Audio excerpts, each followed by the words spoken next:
Welcome to Spotlight. I'm Colin Lowther. And I'm Katie Blake. Spotlight uses a special English method of broadcasting. It is easier for people to understand no matter where in the world they live.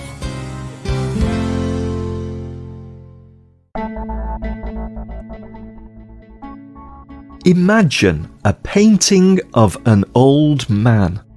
The man is crouching on the edge of the sun. All around him there is only darkness. There is nothing but this man and an empty world. In his hand, the man holds a tool called a compass. This is a tool people use to create perfect circles on paper. Builders use them to design buildings. Usually, compasses are made of steel, but this compass is made of gold. And the man is not using it on paper. He draws with the compass on the emptiness around him.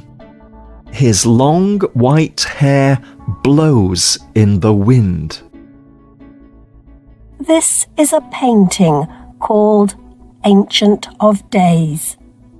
It is by the English poet and painter William Blake. Blake painted it in 1794. The painting shows Blake's version of the creation of the universe. Here, a being like the Christian God designs the world from nothing. Like many people of his time, Blake was a Christian. But Blake was also very different than the people around him. He believed he could see angels. He said that the dead spoke to him. These beliefs made him difficult to work with. People did not value his poetry and art during his life. But his beliefs also made his work some of the most beautiful and interesting of that time. Today's spotlight is on William Blake.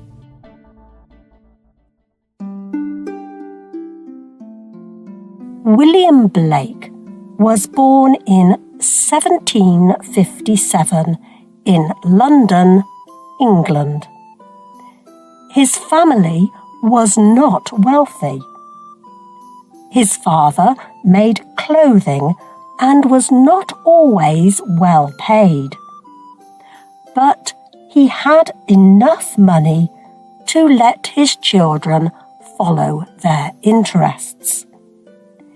It became clear early on that Blake was good at art.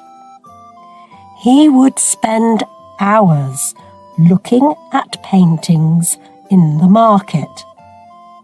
He loved them so much that he wanted to become an engraver. Engraving was a way of cutting images into wood or metal. Engravers would then colour these images with wet paint. Then they could put these images onto paper. Blake became the student of a master engraver. It was clear even then that he had a lot of talent. But Blake also started seeing things at an early age. As a young child, Blake was wandering in a field. He looked up at a tree to see angels flying in the branches. The angels shocked Blake and filled him with wonder. Anne Malcolmson wrote about William Blake. He ran to tell his family what he had seen. His father decided that the time had come for the boy to learn the difference between imagination and reality. He threatened to hit him for lying. His mother, however, took his side. When she questioned him about his experience, he described the angels as looking like thoughts. He had seen them in his imagination, but the feeling was vivid. We do not know if Blake really saw these things. We do not know if he only imagined them. We do not know if he saw something he could not explain. But Blake strongly believed he saw them. As he grew up, he saw other religious things. They would shape his work powerfully. He would even develop his own version of Christian belief because of these visions. Much of his art represented these things he saw that others could not. Blake's odd religious beliefs made it difficult for him to find work. Sometimes this was because people found him too strange. But mostly, Blake did not want to do work for money. He did not like other people telling him what he could and could not make. So, Blake and his family often lived in poverty. When he did find work, he had a hard time doing what he was asked to do. Dr. John Trussler was a successful writer. He was also a member of the Church of England. Trussler asked Blake to work for him. He asked Blake to work under a set of directions, but Blake did not follow them. After finishing his work, he wrote to Dr. Trussler. I attempted every morning for 2 weeks to follow your directions, but I found all of my attempts were unsuccessful. So I decided to show an independence that I know will please you better. I will not follow the path of another, however wonderful that path may be. At any rate, my excuse must be, I could not do anything else. It was out of my power. Dr. Trussler was not happy with Blake's new direction. He told Blake the images were not realistic. Trussler refused to have Blake work for him again. But though Blake was not wealthy, he continued to make his own art. He created his own way of engraving on copper, and he began writing poetry.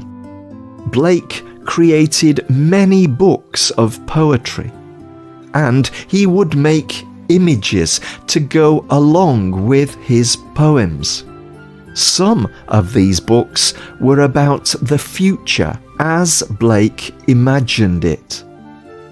But he also wrote poems about love and wonder. One of Blake's best-known poems is called The Tiger. It is from his book Songs of Innocence and Experience. Nick Page reads part of Blake's poem. Tiger, tiger, burning bright, in the forests of the night, what immortal hand or eye could frame thy fearful symmetry? In what distant deeps or skies burnt the fire of thine eyes? On what wings dare he aspire? What the hand dare seize the fire?